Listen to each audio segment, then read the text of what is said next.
नमस्कार, मैं हूं आंचल और आप देख रहे हैं जनतंत्र टीवी। ग्लैम गपशप के आज के एपिसोड में देखिए रहमान डकैत की ये है असली सच्चाई, आदित्य धर ने जो पाकिस्तान से भी छुपाई। धुरंधर का वायरल गाना नहीं है ओरिजिनल, जानिए कौन किसका है रीमेक। बिग बॉस 19 के बाद भी साथ साथ जीके मृदुल की बॉन्डिंग वायरल। ये है टॉप 10 फिल्म्स और वेब सीरीज। IMDb की 2025 की लिस्ट आउट। नई खत्म हुई रणवीर की कांतारा कंट्रोवर्सी, अबाया गोविंदा की पत्नी का बड़ा बयान। तो चलिए शुरुआत करते हैं आज के टॉप न्यूज से।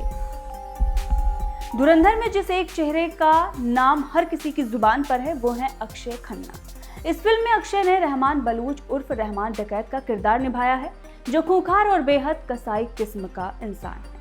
अक्षय ने इस नेगेटिव किरदार को कुछ इस तरह पर्दे पर उतारा है कि फिल्म के साथ साथ इस किरदार के लिए आप नफरत में डूबते चले जाते हैं। अक्षय खन्ना ने जिस रहमान डाकू का किरदार निभाया है उसकी रियल कहानी और भी अधिक खूंखार है। तो चलिए आपको बताते हैं रहमान डकैत की वो कहानी जो आपने धुरंधर में भी नहीं देखी होगी। धुरंधर में अक्षय खन्ना ने आतंक का घिनौना चेहरा रहमान डकैत को जिस तरह से पर्दे पर उतारा है उसके कायल आज सभी हो रहे हैं। हालांकि असली रहमान की कहानी और भी अधिक खतरनाक और खूंखार बताई जाती है। इस फिल्म में पाकिस्तान में आतंकवाद के खिलाफ भारत के युद्ध की एक सेमी फिक्शनल कहानी है जो रियल घटनाओं से जुड़ी है। रहमान की कहानी कराची पोर्ट के पास मौजूद उस लियारी इलाके से शुरू होती है जिसके बारे में बताया जाता है कि ये करीब 60 साल तक खूंखार गैंगस्टरों की आपसी लड़ाई में पिसता रहा।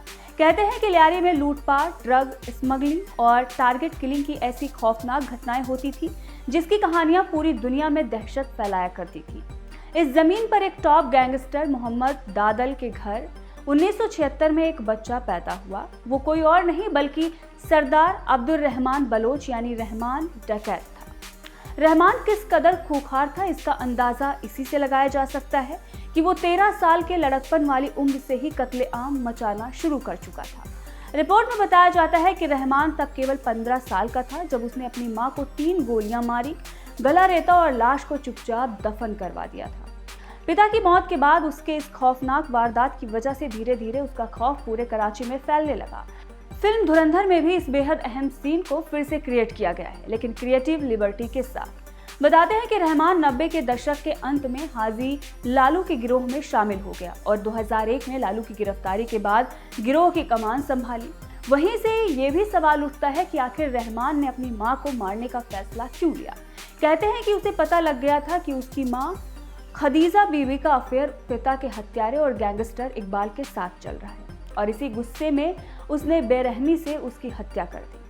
उसके बाद रहमान ने 2004 में पिता के कातिल इकबाल के भी सीने में गोलियां बरसा दी। कुछ लोगों का ये भी कहना है कि उसकी मां ने उसकी मुखबरी पुलिस से की थी जिसकी वजह से उसने अपनी ही मां को मार डाला और धीरे धीरे उसकी पैठ पाक नेताओं के बीच बढ़ने लगी। धुरंधर में दिखाए गए रहमान का एक किस्सा बेनजीर भुट्टो से भी जुड़ा हुआ है। बताया जाता है कि साल 2007 को बेनजीर भुट्टो देश निकाला काट कर पाकिस्तान वापस आई। उनके सपोर्टर्स ने भारी संख्या में एयरपोर्ट से बिलावल हाउस तक रैली निकाली जिसमें हजारों की भीड़ जमा हुई। इस दौरान वहां रहमान की दबंगई थी और उसे ही बेनजीर की सुरक्षा की जिम्मेदारी भी दी गई थी। बताते हैं कि एक सुसाइड बॉम्बर ने भुट्टो के बुलेट प्रूफ ट्रक के पास ब्लास्ट किया था जिसमें बड़ी संख्या में लोग मारे गए और घायल हुए थे। चूंकि बेनजीर ट्रक के ऊपर की सीढ़ियों पर खड़ी थी तो वो बच गई। इस अफरा तफरी के बीच रहमान ने बेनजीर को अपनी गाड़ी में बिठाया और फिर से उन्हें बिलावल हाउस तक सुरक्षित पहुंचाया। इस घटना की वजह से रहमान पाकिस्तान पीपल्स पार्टी का खास हिस्सा बन गया। साल 2008 में पाकिस्तान में चुनाव हुए और पाकिस्तान पीपल्स पार्टी को जीत मिली। अब रहमान डकैत पीपल्स अमन कमेटी के लीडर बन चुके थे। इसी के साथ लियारी में रहमान की गैंग को ड्रग और हथियारों की छूट मिलने लगी और क्राइम सिर चढ़ता गया। देखते ही देखते रहमान पाकिस्तान पीपल्स पार्टी के हाथ से निकल रहा था और पार्टी को अब उससे खतरा महसूस होने लगा। साल 2013 का चुनाव सिर पर था और इसी के साथ उसे रास्ते से हटाने का प्लान बनाया गया। आखिरकार 2009 में 9 अगस्त के दिन कराची पुलिस ने उसका एनकाउंटर कर दिया। इस वक्त सिनेमा घरों में छाई हुई धुरंधर ने न केवल अपनी कहानी और कलाकारों के एक्टिंग से बल्कि अपने साउंड ट्रैक से भी लोगों का ध्यान अपनी तरफ खींचा है। खासकर कुछ गाने सोशल मीडिया पर इतना वायरल हुए कि वो फिल्म के सफल होने का एक बड़ा कारण बन गए हैं। इन गानों पर रील्स और मीम्स खूब बन रहे हैं, जिससे फिल्म की लोकप्रियता और बॉक्स ऑफिस कलेक्शन दोनों को मजबूती मिल रही है। लेकिन ये गाने ओरिजिनल नहीं हैं, बल्कि रीमेक हैं। तो चलिए इनसाइडर में आपको बताते हैं कि असली गाने कौन से हैं। सबसे बड़ा वायरल गाना है FA9LA यानी कि फसला, जो बहरीन के हिप हॉप कलाकार फिलिप राची का ट्रैक है। इसे फिल्म में अभिनेता अक्षय खन्ना के रहमान डकैत के एंट्री सीन पर इस्तेमाल किया गया है। इस सीन की एडिटेड क्लिप में अक्षय खन्ना का स्टाइलिश और करिश्माई अंदाज गाने की धुन के साथ मिलकर बेहद इफेक्टिव दिखता है, और यही वजह है कि ये गाना इंटरनेट पर नेक्स्ट जमाल कुडू जैसा वायरल सॉन्ग बन गया। फसला की धुन इतनी पकड़ने वाली और अनोखी है कि लोगों ने इसे सिर्फ फिल्म सीन तक सीमित नहीं रखा, बल्कि कई रील्स और डांस वीडियो में भी इस्तेमाल करना शुरू कर दिया है। कई सेलेब्स भी इस गाने पर डांस करते हुए वायरल हुए हैं, जिससे इसकी लोकप्रियता और भी बढ़ी है। इसके साथ ही फिल्म में इश्क जलाकर कारवां नाम का एक और गाना शामिल है, जो पुराने जमाने की एक फेमस कव्वाली की नई रिक्रिएशन है। ये गाना इमोशनल और म्यूजिकल गहराई के साथ फिल्म के साउंड ट्रैक में एक अलग तरह की अनुभूति देता है। इसकी रचनात्मक धुन और बोल ने भी लोगों को आकर्षित किया है, खासतौर पर उन लोगों को जो क्लासिक संगीत के साथ आधुनिक प्रस्तुति को पसंद करते हैं। वैसे ये दोनों गाने आपको पसंद है या नहीं, कमेंट में बताइएगा। बिग बॉस 19 जीतने के बाद से ही मृदुल और गौरव खन्ना साथ साथ नजर आ रहे हैं। एक तरफ जहां फरहाना और तान्या गौरव की जीत से नाखुश हैं, तो वहीं दूसरी तरफ मृदुल तिवारी अपने भाई गौरव की जीत का जश्न मना रहे हैं। भले ही उन्हें ट्रॉफी ना मिली हो, लेकिन वो गौरव के जीतने से खुश हैं। जब जीके ट्रॉफी जीत कर आए तो उन्होंने अपनी पत्नी आकांक्षा के साथ साथ मृदुल को भी अपनी जीत में शामिल किया और सोशल मीडिया पर तस्वीरें भी पोस्ट की। मृदुल तब भी जीके के साथ थे और अब भी जीके के साथ हैं। घर पर डिनर से लेकर मंदिर जाने तक की वीडियोस और फोटोज सामने आ रही हैं। वहीं प्रणीत मोरे ने भी एक वीडियो अपनी इंस्टा स्टोरी पर लगाई है, जहां मृदुल गौरव खन्ना के साथ सिद्धि विनायक मंदिर जाते हुए नजर आ रहे हैं और साथ में प्रणीत मोरे भी हैं। वहीं मंदिर की तस्वीरें भी सोशल मीडिया पर खूब वायरल हो रही हैं, जहां गौरव मृदुल के साथ बिग बॉस 19 की ट्रॉफी लेकर पहुंचे हुए हैं। मृदुल और गौरव की ये जोड़ी आपको कैसी लगी? आप इसे 10 में से कितने नंबर देंगे? कमेंट में बताइएगा।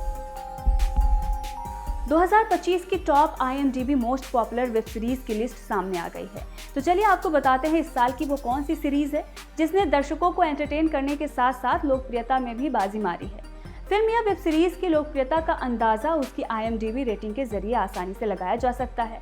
अब IMDb की तरफ से 2025 की टॉप रेटेड 10 वेब सीरीज की लिस्ट जारी की गई है, जिसमें नंबर 1 पर है नेटफ्लिक्स की द बैड्स ऑफ बॉलीवुड, जिसे डायरेक्ट किया है शाहरुख खान के बेटे आर्यन खान ने। दूसरे नंबर पर है ब्लैक वारंट, पाताल लोक सीजन 4, इसके बाद फिर है Panchayat season 4, mandala murder Khauf special ops season 2, Khakee the Bengal chapter the family man season 3, criminal justice season 4। अब इसमें से आपकी कौन सी है फेवरेट, कमेंट में बताइएगा। रणवीर सिंह की धुरंधर इस समय बॉक्स ऑफिस पर राज कर रही है, लेकिन फिल्म रिलीज के कुछ समय पहले से ही वो काफी चर्चा में थे। मूवी को लेकर नहीं, लेकिन किसी और वजह से। दरअसल सिनेमा घरों में रिलीज होने से कुछ दिन पहले ही गोवा में हुए international film festival of India के इवेंट में रणवीर सिंह ने कांतारा के देव को भूत बता दिया था। उनकी काफी ट्रोलिंग हुई थी। उसके बाद उन्होंने माफी भी मांगी, लेकिन फिर भी उनके खिलाफ बैंगलोर और पुणे में शिकायत दर्ज करवा दी गई थी। अब इसी कंट्रोवर्सी पर गोविंदा की पत्नी सुनीता आहूजा ने रिएक्ट किया है। उन्होंने इस पर अपना रिएक्शन देते हुए कहा कि रणवीर सिंह का इरादा ऐसा नहीं होगा, वो मस्ती बहुत करता है, साउथ वाले बहुत संवेदनशील होते हैं, तो उनको खराब लग गया होगा। अब जिस तरह से इस कंट्रोवर्सी पर बॉलीवुड का समर्थन रणवीर को मिल रहा है, इससे तो ये लग रहा है कि भले ही बॉलीवुड के साथ हो, लेकिन ये मामला बढ़ता जा रहा है और सोशल मीडिया पर अभी भी उन्हें इस मामले को लेकर ट्रोल किया जा रहा है। बहरहाल ग्लैम गपशप में इतना ही। देखते रहिए जनतंत्र टीवी। मैं हूँ आंचल और कैमरे के पीछे मेरे सहयोगी मिनहाज थे।